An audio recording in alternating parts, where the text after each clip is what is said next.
mais non, mais... La réforme des enseignants-chercheurs nous menace gravement, risque de rendre notre travail impossible à faire, au sens où on va devoir privilégier, on va devoir ruiner complètement la qualité de notre enseignement pour pouvoir faire un peu de recherche, pour pouvoir arriver à rester dans la course, disons. Donc ça induit une compétition entre les différents chercheurs qui va nuire à l'échelle des laboratoires, qui va nuire aussi à l'échelle des étudiants, parce que si je dois faire de la recherche pour pas avoir trop d'enseignement à faire, je peux pas m'occuper d'étudiants, donc il faut que je m'occupe de moi-même. Et en gros, ça va, je pense qu'une des conséquences qui me motive beaucoup, c'est le fait que la réforme risque d'individualiser les enseignants-chercheurs au point de détruire complètement le tissu de la recherche français. Ça veut dire moins de chercheurs, alors que déjà la France n'est pas un pays où il y a beaucoup de chercheurs par rapport à son niveau économique. Moins de chercheurs, c'est moins de recherche et on peut pas être pour quoi. Question dite de la masterisation, je préfère parler pour ma part de réforme de la formation des enseignants et de réforme du recrutement des enseignants. C'est une question absolument fondamentale, cruciale je dirais, à la fois d'un point de vue social et d'un point de vue scientifique. D'un point de vue social parce qu'elle organise à terme la précarisation de masse des collègues du primaire et du secondaire, avec probablement une remise en cause même de la pérennité des concours comme forme de recrutement la plus républicaine et la plus légitime à mon sens, et aussi scientifique parce que des pans entiers de la recherche en lettres et sciences humaines vont être menacés par l'existence de ces masters d'enseignement qui par ailleurs, et c'est le troisième point qui me semble important, sont conçus d'une façon hâtive et sont dans les faits totalement inapplicables. C'est toi qui vas poser sur la masterisation.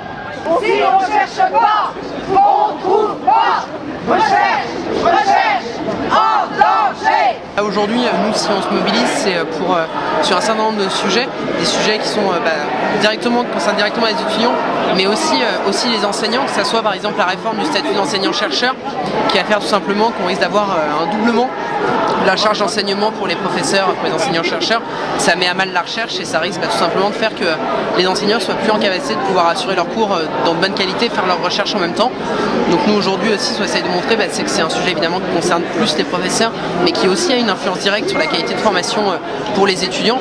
Il y a aussi la question de l'IUFM et de la réforme de l'IUFM qui va faire tout simplement qu'aujourd'hui, on risque d'avoir une destruction de l'IUFM telle qu'il existe aujourd'hui, et donc aussi là, une mise à mal de l'enseignement aux professions de l'éducation dans le secondaire et dans le primaire.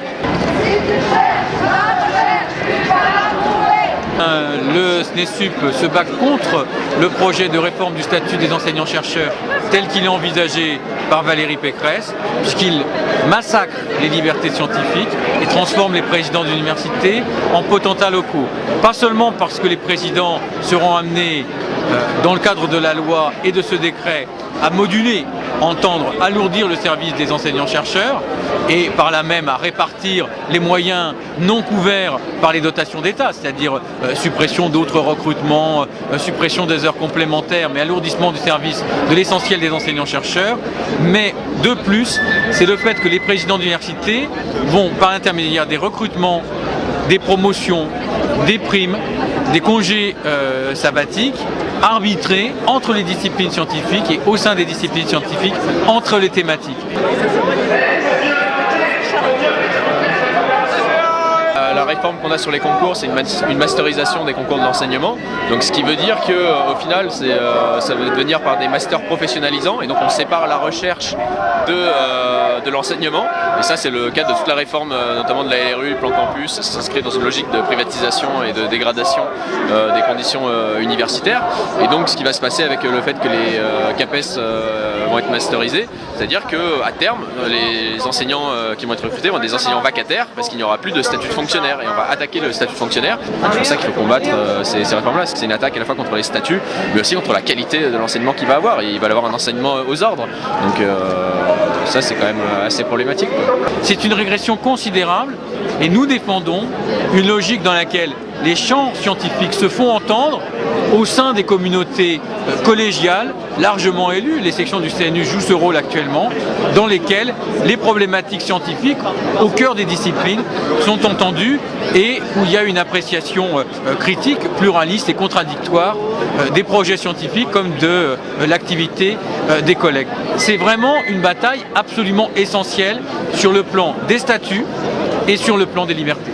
On est en face à la fois d'une réforme qui est absurde dans sa conception, dangereuse socialement et catastrophique pour l'avenir des sciences au sein de l'université et notamment des sciences humaines et sociales.